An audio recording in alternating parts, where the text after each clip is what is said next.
Ilang segundong katahimikan mo ng mga idol dahil sa kababalita lang din na bigla ang pagpanaw ni Warriors assistant coach Dejan Milojevic.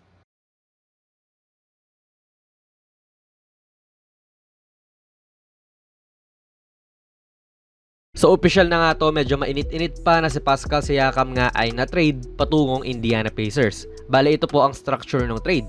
Ipadadala ng Pacers patungong Toronto Raptors sina Bruce Brown at Jordan Nwora plus dalawang 2024 first round picks and isang 2026 na first round pick din. Technically ay kasali rin po ang Pelicans sa trade na ito at ipadadala naman nila si Kira Lewis Jr. patungong Toronto. Sabay syempre ipadadala naman ng Raptors si Pascal Siakam patungong Indiana Pacers at yung Pelicans naman ay magbibigay ng isang 2024 second rounder. Sabay yung Pelicans, cash considerations ang natanggap. Ang pag-trade nila kay Lewis ay nagpatipid sa kanila ng $18 million according kay Bobby Marks. So okay din yan for a player na hindi naman din nila nagagamit. Sa mga hindi po nakakaalam na idol natin, kaya naging mainit sa trade rumors ng si Pascal Siakam ay dahil huling season na nung kanyang kontrata. Tapos after nga ng season na ito, pwede na siyang pumirma sa kahit anong team na nanaisin niya.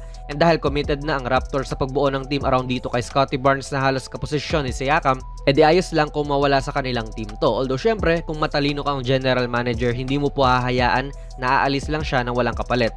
Sa trade na ito, hindi na rin po masama na may quality player ka in Bruce Brown na matatanggap. Pwede mo kagad to isalta bilang 6-man nyo at magiging productive siya. Pwede rin i-trade ng Raptors so at may team talaga na kukuha sa kanya. February 8 pa naman ang trade deadline Si Nwora, bangko lang to pero maganda ang size niya bilang wing player. Isang quality na tila lagi rin pong hinahanap ng Raptors. Yung mga 6'7 to 6'10 guys na maraming kayang gawin sa court.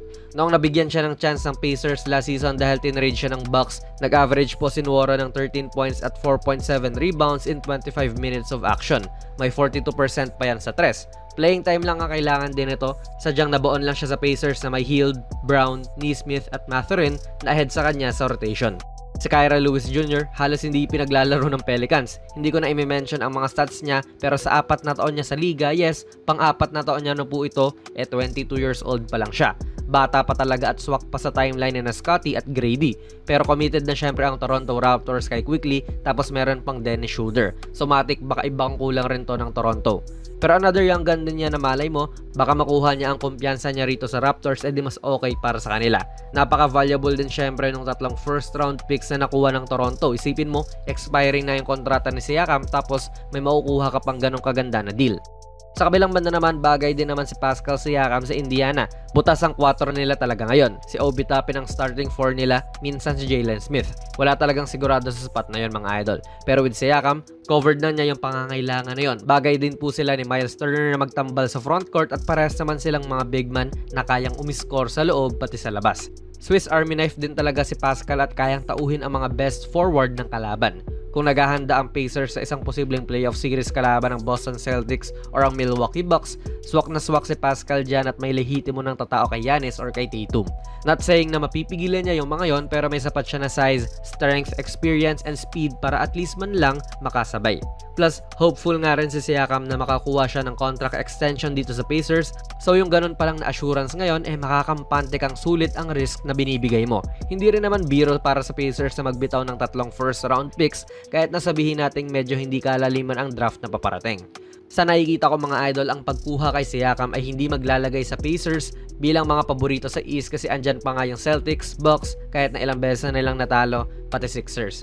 Pero another good step to para mas maging competitive sila at pumalag din sa mga totoong contenders. With Haliburton's playmaking, pati shotmaking, samahan mo pa nga ng versatility on both ends si Spicy P, pati syempre yung pagbuno niya sa mga kasalukuyang butas ng Pacers, bagay na bagay talaga.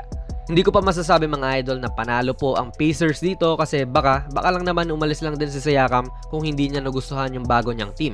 Pero on paper, he should fit next to Tyrese. Kaya for now, ang sigurado kong panalo ay yung Raptors talaga. Hindi sila nanalo kung player sa player ang palitan. Pero yung picks kasi, nakakuha pa sila ng 3 first rounders mula kay Siakam. Hindi sila nagpa-lowball at grabeng balik ang natanggap nila para lang sa isang player na may expiring na kontrata. Pero kayo ba? Sino ang panalo sa Pascal Siakam trade mga idol? Ilagay nyo lang po ang inyong mga komento sa ating comment section sa baba. Kung nagustuhan nyo po ang ating video ay pipindot na lang idol ng like button, mag-subscribe ka na rin sa ating channel at ako nga pala si Jonas PB and as always, hanggang sa muli.